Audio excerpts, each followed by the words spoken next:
Assalamualaikum warahmatullahi wabarakatuh. Bismillah, alhamdulillah, wassalatu wassalamu ala rasulillah. Salam kebaikan.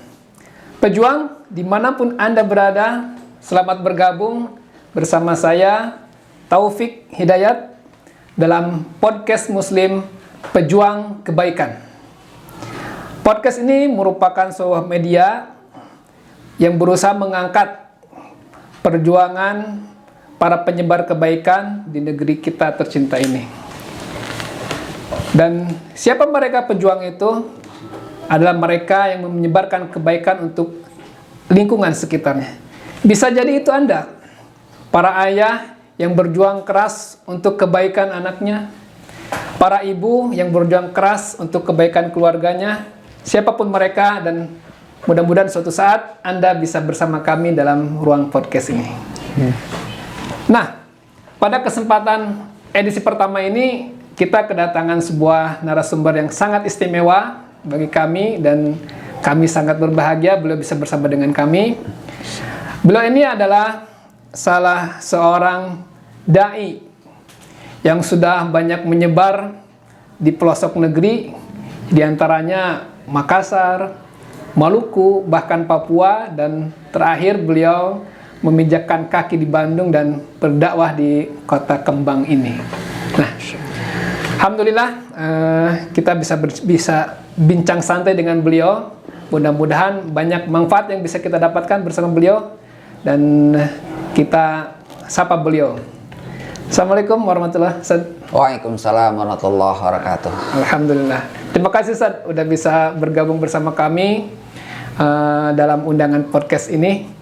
Semoga waktu antum bisa berbagi bersama kami nih, dan khususnya bagi para pejuang, dimana kami mengenal antum benar-benar memberikan nilai-nilai kebaikan untuk lingkungan, dan mudah-mudahan teman-teman sahabat pejuang bisa mendapatkan inspirasi dari antum. Terima kasih. Alhamdulillah, syukran wa jazakumullah khairah. Ya, anak sendiri alhamdulillah bisa bergabung dengan antum semua, dan khusus ikhwah yang pejuang kebaikan. Insyaallah ya kami akan berbagi kebaikan. Kegiatan saat ini antum diamanahi sebagai ketua MUI ya, salah satu kota Bandung saja. Iya, yang ada di Kabupaten Bandung. Masya Allah, ya. Luar biasa. Dan sekarang terkenal dengan produk MUI ya. Iya. Bidang ekonomi ya. Mengeluarkan sebuah produk saja. Apa itu namanya? Ada beberapa di MUI di Kabupaten Bandung ini produk bidang ekonomi, diantaranya adalah MUI Cake, adalah bolu yang dibuat dari tape, dan tape ini adalah merupakan tape yang diambil dari petani di sekitar sini.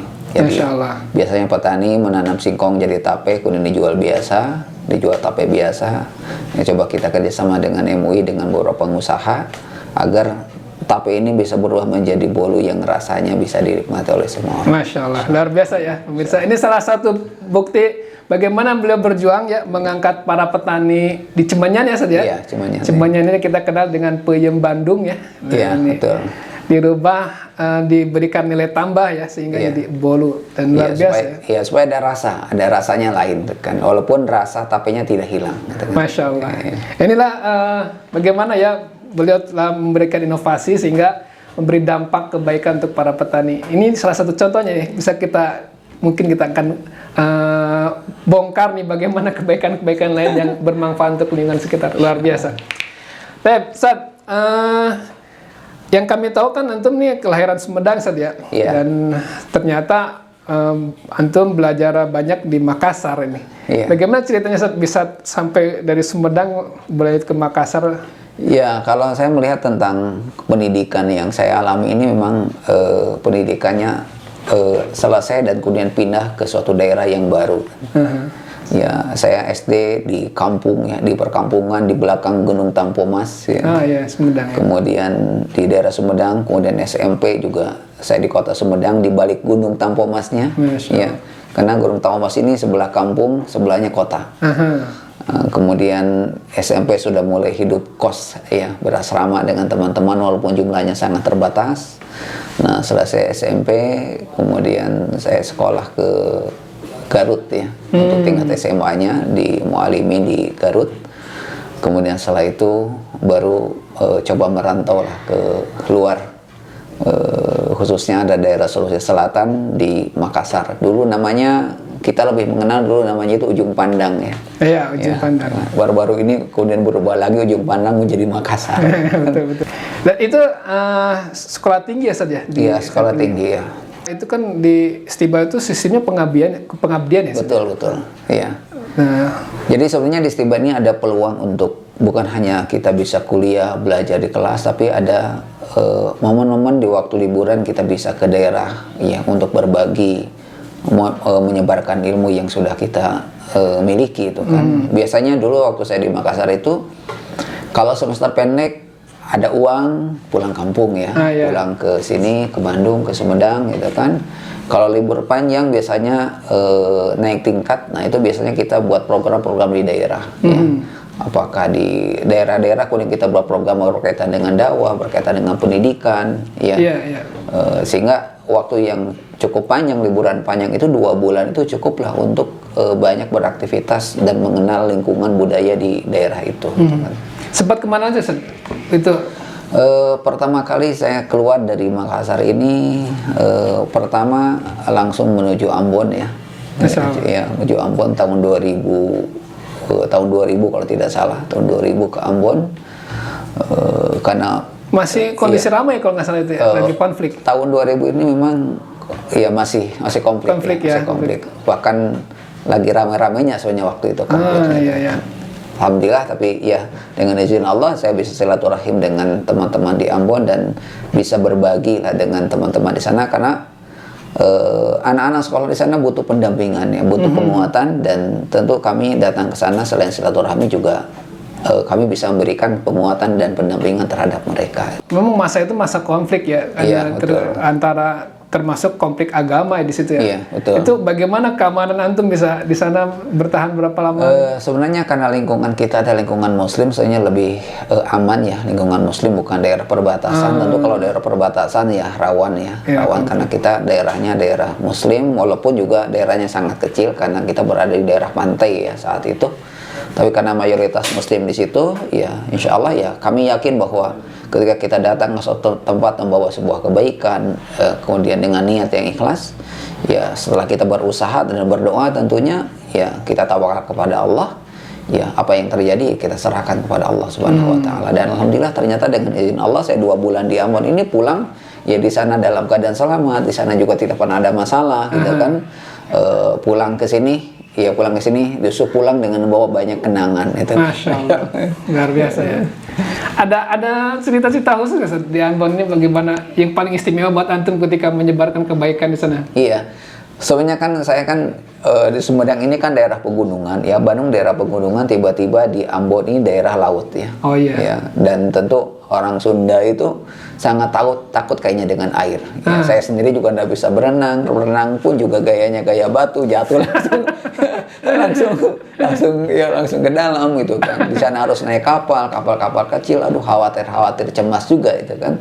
Tapi ya ternyata justru disitulah keberanian itu muncul. Ya rasa khawatir yang tadinya ada, tapi dengan semangat ya ingin melihat tentang kondisi saudara-saudara kita di sana, akhirnya itu bisa dikesampingkan gitu kan. Memang konturnya kepulauan ya, sehingga harus pakai kapal kalau betul. Kenapa? Karena kalau kita lewat darat ya kelilingnya cukup jauh. Keliling cukup jauh karena itu seperti letter U ya. Letter U. Jadi kalau kita keliling cukup jauh, maka jalan pintas itu ya satu-satunya lewat laut itu ya. Alhamdulillah waktu itu ya kami bersama dengan yang hari ini masih ada, dan kenangan itu Masya Allah masih teringat ya, Ustadz Jumardan ya, yang ada di Banten sekarang ya. Alhamdulillah dulu sama-sama di Ambon, dan beliau ini Masya Allah sangat luar biasa itu kan, karena beliau adalah orang Bugis, jadi lingkungan sana juga terasanya rasa Bugis ya. Kalau saya sendiri kan beda suku itu kan, tapi alhamdulillah bisa menyatu dengan teman-teman di sana gitu kan. Iya. Saya sempat ketemu dengan Ustadz Jumardan ya, Ustadz. Iya, beliau betul. sangat, kalau cerita tentang antum luar biasa, beliau bersemangat sekali dan mengingat perjuangan antum di sana. Katanya memang ada kejadian-kejadian khusus di situ yang mana banyak fitnah ya di situ ya. Iya. Ya, emang fitnahnya bisa jadi fitnah dari dalam ya, fitnah di antara ya saudara-saudara kita ya. Ya, saudara-saudara kita ya fitnahnya juga ada. Tentu kalau dari luar itu jelas ya, itu adalah lawan kita. Tapi terkadang fitnah itu lawan itu datang dari teman-teman kita. Gitu kan. Nah, tinggal bagaimana sebenarnya kita menyikapi mereka saja. Cara bersikap dengan mereka, ya itu insya Allah menjadi jalan ya kita bisa tetap melaksanakan tugas dan amanah di sana. Gitu kan. Masya Allah. Ya. Pernah ya. Apa namanya, saya lupa lagi daerahnya, ya, harus menyeberang jauh, kemudian naik lagi mobil kecil ya dengan jarak yang jauh, bahkan naik motor yang ke atas gunung itu Masya Allah itu kan, itu luar biasa, pengalaman yang sangat luar biasa. Dan hari ini mungkin kalau teman-teman di Ambon ini enak lah, kalau orang dari kota mau ke bandara itu tinggal nyeberang sudah ada jalan pintas dengan kendaraan lebih cepat itu kan. Dulu mah ya kita naik kapal kecil kemudian dengan ombak yang ya luar biasa itu kan. Masya Allah itu. Masya Allah. Ya. Itu pengalaman pertama ya, saya keluar dari Pulau Sulawesi ya, langsung ke Maluku ya kan. Dan itu daerah konflik langsung. Iya, ya? daerah konflik ya. Masya Allah. Dan itu saya izin juga ke orang tua, izin sudah sampai ya. Nah, setelah nyampe di sana setelah baru kasih nyampe tahu. baru izin gitu kan, baru izin. Dan ya namanya orang sudah di sana juga mau apa lagi, dan kemudian juga kita tidak bisa hari ini berangkat, hari ini sampai, hari ini bisa pulang, tidak, karena ada jadwal kapal gitu kan. Dulu karena kita menggunakan kapal laut, jadi memang nuansa perjalanan di kapal, kemudian ketika kita turun, kemudian kita berkomunikasi dengan teman-teman di sana, dengan berbagai ya elemen kaum muslimin di sana, Masya Allah gitu kan, luar biasa. Sisi lain juga ada pengalaman bahasa ya, bahasa-bahasa yang selama ini mungkin saya dengar adalah bahasa biasa, bahasa Indonesia biasa, ternyata kalau kita ke Ambon itu Indonesianya khas banget ya kan, khas banget ya kan? Terasa banget. Dan makan saya selama seminggu di sana, masalah itu yang luar biasa adalah saya tiba di sana makan bukan nasi ya, apa namanya itu, sagu ya, dan sagunya itu yang kayak genteng warna hitam ya, itu udah bisa dimakan dengan gigi biasa, tapi itu dimakannya harus pakai Indomie, pakai kopi, pakai air teh baru bisa dimakan. Itu selama seminggu saya tidak makan nasi, makan itu aja. Masya Allah, luar biasa ya. Tanpa nasi merasakan. Ya, betul. Tapi hari ini saya jadi suka makanan itu gitu kan. Ya.